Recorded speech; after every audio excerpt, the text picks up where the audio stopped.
नमस्कार दोस्तों। तो एक बार फिर से स्वागत है आपका हमारी क्लास में।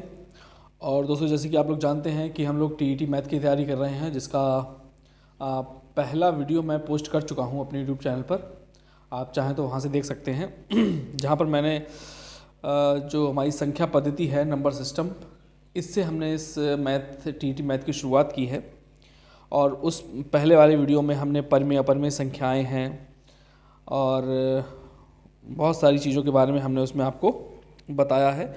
वो वीडियो आप वहाँ जाके देख सकते हैं। तो दोस्तों, आज के वीडियो की हम लोग शुरुआत करते हैं और आज हम आपको बताने वाले हैं पूर्णांक के बारे में और बहुत सारी चीज़ करेंगे। तो शुरुआत हम लोग करते हैं पूर्णांक से कि आखिर ये पूर्णांक जो होते हैं वो क्या होते हैं। देखिए, पूर्णांक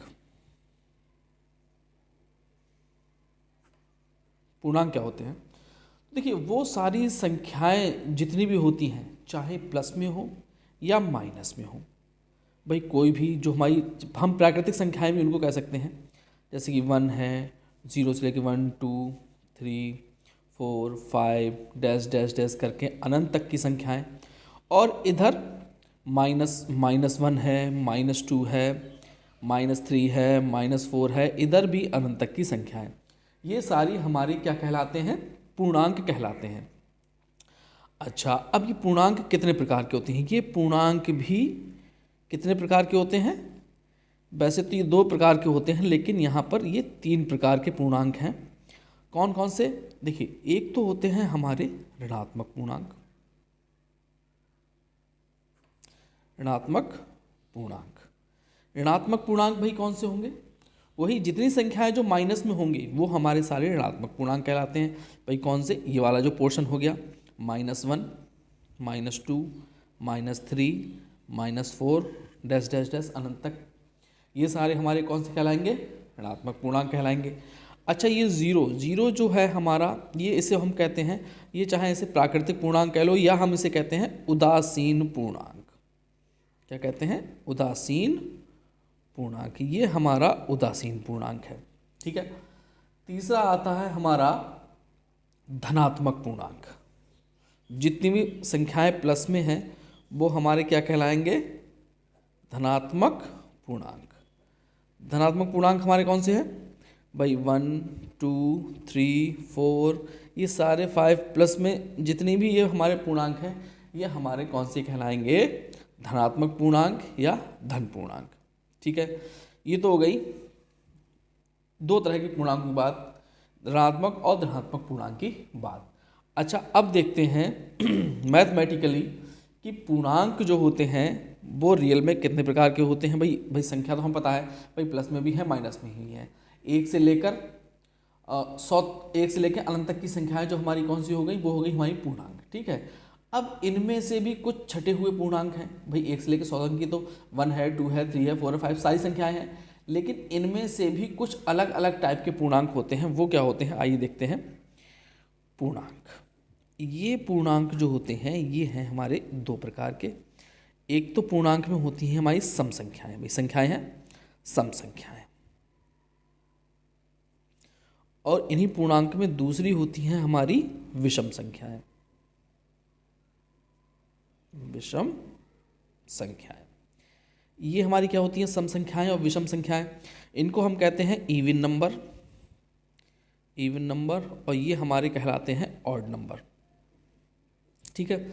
वैसे तो सब लोग इवन और ऑड के बारे में जानते ही होंगे, लेकिन फिर भी आपकी जानकारी के लिए मैं बता दूं कि जो संख्याएं 2 से पूर्णतः विभाजित हो जाती हैं, भाई 2 से पूर्णतः, जो 2 का पहाड़ा याद कर लो आप, 2 से जो विभाजित हो रही हैं, 2 4 6 8 10 12 डैश डैश डैश डैश, ये सारी हमारी कौन सी कहलाएंगी? सम संख्याएं। क्यों? क्योंकि ये 2 से विभाजित हैं।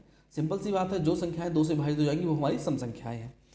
अच्छा, विषम संख्याएं कौन सी हैं? अब भाई बची हुई संख्याएं जो हमारी 2 से विभाजित नहीं हो रही हैं, 1 3 5 7 9 11 डैश डैश डैश डैश। ठीक है। तो ये हमारी हुई विषम संख्याएं। भाई यहाँ पर देखिए 9 है, 9 यहाँ से 3 से कट रहा है लेकिन 2 से नहीं कट रहा है, तो वो हम बात करेंगे जब अभाज्य संख्याएं, भाज्य संख्याओं वाली बात हमारी होगी। तो ये 9 हमारी क्या है? 9 हमारी अभाज्य संख्या है। ये अभाज्य है लेकिन सम नहीं है, ये हमारी कौन सी संख्या है, विषम संख्या है। ठीक है, तो ये हो गई जो 2 से विभाजित हो गई वो होती है हमारी सम संख्याएं, और जो 2 से विभाजित नहीं होती हैं वो हमारी हो जाती है विषम संख्याएं। सिंपल सी बात है। आइए थोड़ा सा देखते हैं कि अब मान लीजिए अगर कोई सम संख्या है और अगर हम इसमें कोई विषम संख्या जोड़ दें, सम संख्या में विषम संख्या अगर हम जोड़ दें तो वो क्या हो जाएगी, विषम संख्या होगी। सम और सम का योग क्या होगा, विषम होगा। Even plus odd equals to odd. अगर हम सम में और विषम जोड़ें तो विषम ही होगा। और देखिए कि सम प्लस सम, अगर सम में सम ही जोड़े तो संख्या हमारी सम ही होगी। अब देखिए विषम, विषम में चाहे हम विषम को जोड़ें या घटाएं वो हमारा सम ही होगा। अभी एग्जाम्पल लेके भी देखेंगे, पहले लिख लेते हैं।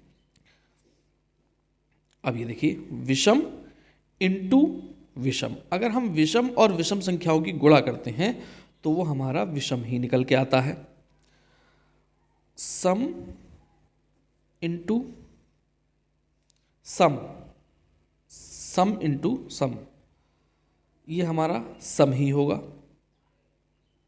सम इंटू सम, सम। और अगर हम सम इंटू विषम, ये हमारा सम होगा। ठीक है, देखिए किस प्रकार से होगा।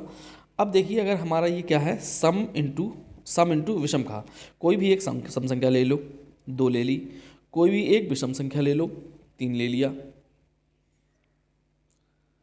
3 ले लिया, तो इक्वल्स टू 2 + 3 क्या हो गया, 5 हो गया। देखिए एक विषम संख्या आ गई। अच्छा सम और सम कर लीजिए, मान लीजिए अगर हम सम और सम करें तो यहाँ पे 4 + 6 ले लीजिए, इक्वल्स टू क्या हो जाएगा, 10 हो जाएगा। तो ये हमारी एक सम संख्या हो गई। अब विषम प्लस विषम लीजिए, विषम प्लस विषम। अब विषम हमारी क्या है, एक तो 3 ले लीजिए, दूसरी ले लीजिए 5 ले लीजिए, तो हमारा कितना हो गया, 3 और 5 8 हो गया। ये हमारी सम संख्या होगी। अगर इसमें से घटाएंगे, देखिए 5 में से 3 अगर माइनस कर दें तो 2 बचेंगे, तो भी हमारी क्या हो जाएगी, एक सम संख्या होगी। ठीक है, विषम इंटू विषम, विषम हमारी क्या है, 3 है, 3 गुणा 3, 3 3 9। देखिए विषम संख्या आई। सम इंटू सम, 2 इंटू 4 कर लीजिए, 8 हो गए, ये सम संख्या आ गई। सम और विषम कर लीजिए, 2 इंटू 3 इंटू 6, सम संख्या आ गई। ठीक है, तो ये देखिए, तो इन सारी चीज़ों से हम कहीं भी निकाल सकते हैं। क्वेश्चन भी इससे बन जाता है, क्वेश्चन भी इनसे आते रहते हैं। तो ठीक है, आगे बढ़ते हैं जरा।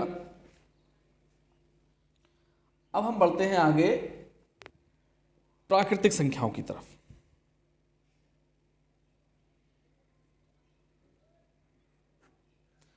प्राकृतिक संख्याएं, प्राकृतिक संख्याएं आखिर क्या होती हैं, इनके विषय में जरा चर्चा करते हैं। तो देखिए प्राकृतिक संख्याओं की वही संख्या जो नॉर्मली हमें पता है, वही 1 से लेकर 1 2 3 4 डैश डैश डैश अनंत तक की ये सारी संख्याओं को हम क्या कहते हैं, प्राकृतिक संख्याएं कहते हैं। ठीक है, अब प्राकृतिक संख्याएं भी 2 प्रकार की होती हैं। प्राकृतिक संख्याएं 2 प्रकार की संख्याएं प्राकृतिक कौन सी होती हैं, एक तो होती हैं हमारी अभाज्य संख्याएं,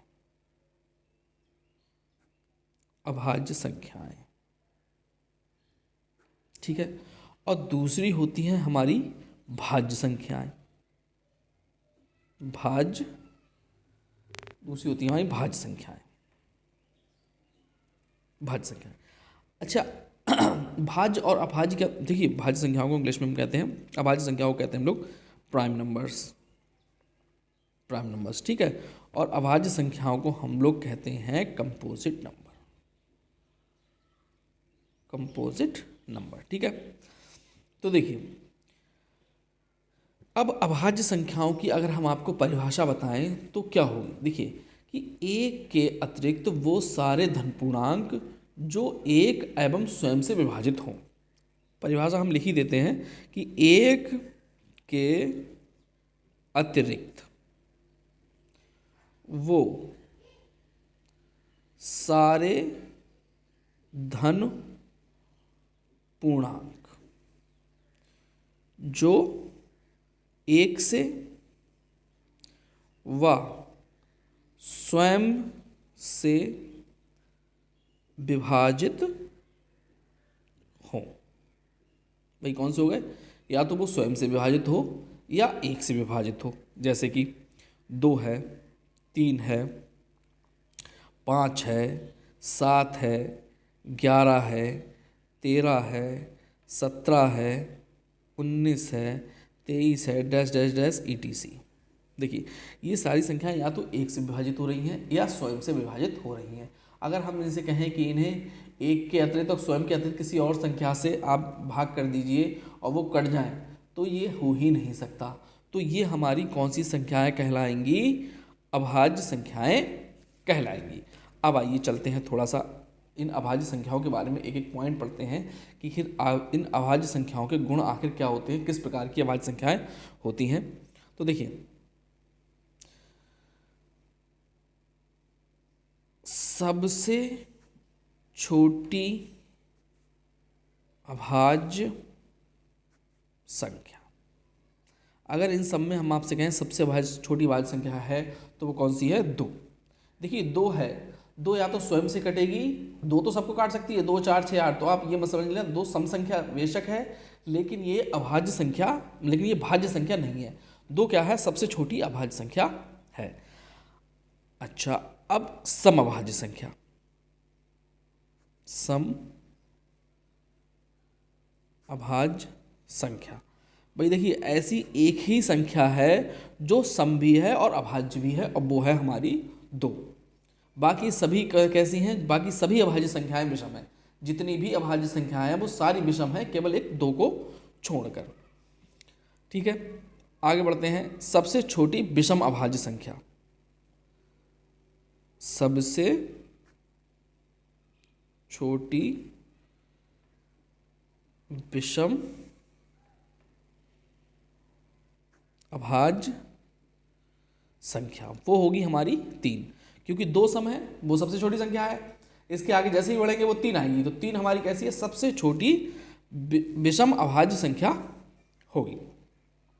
अच्छा, इसके बाद आती हैं, देखिए 3, 5, 7, ये हमारी कैसी कहलाएंगी? क्रमागत विषम अभाज्य संख्याएं। क्रमागत विषम अभाज्य संख्याएं। क्रमागत, देखिए ये क्रम से हैं, 3, 5, 7। देखिए इनके अंतर केवल 2 संख्याओं का अंतर है। तो ऐसी संख्याएं जो लगातार हों और इनके बीच केवल 2 का अंतर हो, तो वो हमारी क्रमागत विषम संख्या हैं, विषम अभाज्य संख्याएं हैं। वो कौन सी हैं? केवल 3, 5 और 7 हैं। क्वेश्चन भी बन जाता है कि क्रमागत विषम अभाज्य संख्याएं कौन सी हैं, तो आप आंसर देंगे 3, 5, 7। ठीक है, इसके बाद आते हैं ट्विन प्राइम नंबर। ट्विन मतलब जुड़वा, twin prime number. Twin prime number कौन से होंगे? देखिए 3 और 5, भाई ऐसे प्राइम नंबर्स जिनके बीच में केवल 2 संख्याओं का अंतर हो। देखिए 3, 5, ठीक है, 11 और 13, ठीक है, 17 और 19, आगे भी और भी संख्याएं हैं। तो ये संख्याएं हमारी क्या होंगी? ट्विन प्राइम नंबर होंगी। इन्हें हम कहेंगे जुड़वा संख्याएं। इनके अंतर क्या होता है? केवल इनके बीच केवल 2 का अंतर हो, वो हमारे कौन से कहलाते हैं? ट्विन प्राइम नंबर्स कहलाते हैं। अच्छा, ये तो हो गई हमारी अभाज्य संख्याओं की बात। अब बात कर लेते हैं भाज्य संख्याओं की। भाज्य संख्याएं, भाज्य संख्याएं क्या होती हैं? अब देखिए, अगर हम इनकी परिभाषा कहें तो जो संख्या एक एवं स्वयं के अतिरिक्त किसी भी अन्य संख्या से विभाजित हो। भाई देखिए, भाज्य और अभाज्य में क्या अंतर है? अभाज्य संख्याएं वो थी जो केवल या तो एक से कट रही थी या स्वयं से कट रही थी, और भाज्य संख्याओं की खास बात यह है कि ये स्वयं से भी विभाजित होंगी, एक से भी विभाजित होंगी, और किसी अन्य तीसरी संख्या से भी विभाजित होंगी अवश्य। अगर वो तीसरी संख्या से विभाजित नहीं हो रही है तो इसका मतलब वो अभाज्य संख्या है, और अगर वो एक और स्वयं के अतिरिक्त किसी भी अन्य संख्या से विभाजित हो जाए तो वो हमारी संख्या कैसी कहलाएगी? भाज्य संख्या कहलाएगी। भाज्य संख्याएं हमारी कौन सी हैं? देखिए 4 है, 6 है, 8 है, 9 है, 10 है। भाई जितनी भी सम संख्याएं हैं वो सारी कैसी होंगी, भाज्य संख्याएं होंगी। ठीक है, यहाँ पर ये 9 है। अब देखिए जैसे 4 है तो 4 का गुणनखंड अगर हम करें तो देखो 1 तो होगा ही होगा, फिर 4 तो होगा ही होगा स्वयं का, इन करेंगे 2 गुणा 2, 2 गुणा 2, 2 गुणा 2, 2 गुणा 2। तो ये देखिए ये 4 किससे कटा, एक तो 1 से भी करना है, 1 चौक 4, 1 से कटा, फिर ये किससे कटा, 4 एकम 4, 4 से भी कटा, फिर 2 दूनी 4 और 4 के 2 गुणनखंड हो गए, 2 दूनी 4। यहाँ पे 9 देखिए, 9 है, 9 किससे कट रहा है, 3 से, 3 गुणा 3, 3 3 9। तो ये 1 और 9 के अतिरिक्त किससे कटा, 3 से कटा। तो ये हमारी कौन सी हो गई, भाज्य संख्याएं, जो 1 और स्वयं के अतिरिक्त अन्य संख्याओं से भी कट जाती हैं, वो हमारी कहलाती हैं भाज्य संख्याएं। अगर हम इनसे आपसे पूछें कि सबसे छोटी भाज्य संख्या कौन सी है तो वो हो जाएगी 4। अगर आपसे पूछे सबसे छोटी विषम भाज्य संख्या कौन सी है, विषम भाज्य संख्या, तो वो हो जाएगी हमारी 9। सबसे छोटी विषम भाज्य संख्या, सबसे छोटी विषम भाज्य संख्या वो हो जाएगी हमारी 9। देखिए विषम है और भाज्य है, भाज्य इसलिए क्योंकि 3 से कट रही है, तो ये हमारी क्या हो गई, विषम भाज्य संख्या हो गई। ठीक है, चलिए अब इसके आगे बढ़ते हैं जरा। अब बात करते हैं हम सह अभाज्य संख्याओं के बारे में। सह अभाज्य संख्या, सह अभाज्य संख्या क्या होती है। देखिए सह अभाज्य संख्या होती है कि अगर मान ली 2 संख्याएं, 2 या 2 से अधिक संख्याएं जिनका उभयनिष्ठ गुणनखंड 1 के अतिरिक्त और कोई ना हो। सिंपल सी बात है, कौन सी संख्या, 2 या 2 से अधिक संख्याएं जिनका उभयनिष्ठ गुणनखंड, जिनका उभयनिष्ठ गुणनखंड 1 के अतिरिक्त कोई और ना हो, 1 के अतिरिक्त कोई और ना हो, तो वो संख्याएं कौन सी होंगी। जैसे कि मान लीजिए 5 है और 7 है, इनका गुणनखंड केवल 1 ही होगा। भाई देखो या तो 1 से कट रही है या 5 से कट रही है या 7 से, भाई 5 से कट रही है, 7 से कट रही है, तो इनका उभयनिष्ठ गुणनखंड क्या हुआ, केवल 1 ही हुआ। 2 है और 3 है, 7 है और 11 है, तो इनका उभयनिष्ठ गुणनखंड कितना है, 1 है। तो ये हमारी कहलाएंगी सम अभाज्य संख्याएं। ठीक है, इसके बाद होती हैं हमारी सम्मिश्र संख्याएं। सम्मिश्र संख्याएं, अब देखिए सम्मिश्र संख्याएं कौन सी होती हैं। हमने आपको वास्तविक और काल्पनिक संख्याएं पढ़ाई थी, अगर हम इन दोनों संख्याओं को मिला दें तो हमारी सम्मिश्र संख्याएं बनती हैं। भाई जिस संख्या में वास्तविक एवं काल्पनिक संख्या दोनों सम्मिलित हों उसे हम सम्मिश्र संख्याएं कहते हैं। जैसे सम्मिश्र संख्या कौन सी होती है, जैसे 4 + 3i, ये हमारी क्या होगी, सम्मिश्र संख्या होगी। भाई देखो 4 क्या है इसमें, ये हमारी कौन सी हो गई, ये हमारी वास्तविक संख्या हो गई। और जो i है भाई, ये जो 3i, जिससे i क्या होता है, इमेजिनरी आइडेंटिटी, तो ये हमारी जो काल्पनिक संख्या जिसके साथ i मिल जाती है वो भी हमारा काल्पनिक हो जाता है, तो ये हमारी हो गई काल्पनिक संख्या। तो जिस संख्या में वास्तविक संख्या और काल्पनिक संख्या दोनों सम्मिलित हों उसे हम क्या कहते हैं, सम्मिश्र संख्याएं कहते हैं। ठीक।